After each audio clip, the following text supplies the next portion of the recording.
You sat down to do the hard thing and you didn't. Not because you forgot or ran out of time, but because your brain was trained to escape discomfort. Every time something felt hard and you reached for your phone or food, you reinforced a loop, and now that loop runs automatically. Neuroscientists call it a cue response association. Your brain is doing exactly what you trained it to do. A study in psychological science found that over 40% of everyday actions are triggered by context cues, not conscious decisions. Here's the wake up call: habits triggered by cues are stronger than short term motivation.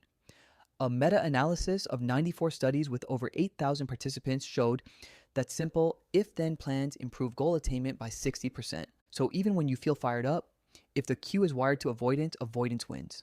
Not because you're weak, but because the wiring fires faster than your conscious mind. Dopamine isn't about reward, it's about prediction. Multiple neuroscience experiments showed dopamine spikes not when a reward arrives, but when the brain expects it. After repetition, the cue itself releases dopamine. That's why a phone buzz pulls you in before you even think. Your brain doesn't crave scrolling, it craves anticipation. Researchers at MIT demonstrated this by showing that cues alone can trigger craving responses in the brain, even without the expected reward present. So flip it, pair one hard task with the same cue every time. Same playlist, same spot, same ritual, and eventually the cue starts predicting progress. In habit formation research, consistency of context is one of the strongest predictors of automaticity. Now, you're not forcing discipline, you're hijacking prediction. Write one if then plan. When this happens, I immediately do this.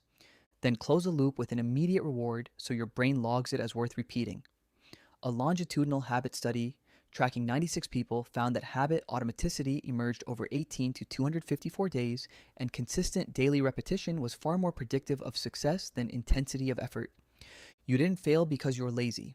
You failed because you tried to beat an automated system with motivation. And as we all know, motivation always loses. Every habit is a vote toward the person you're becoming. So, who are you becoming?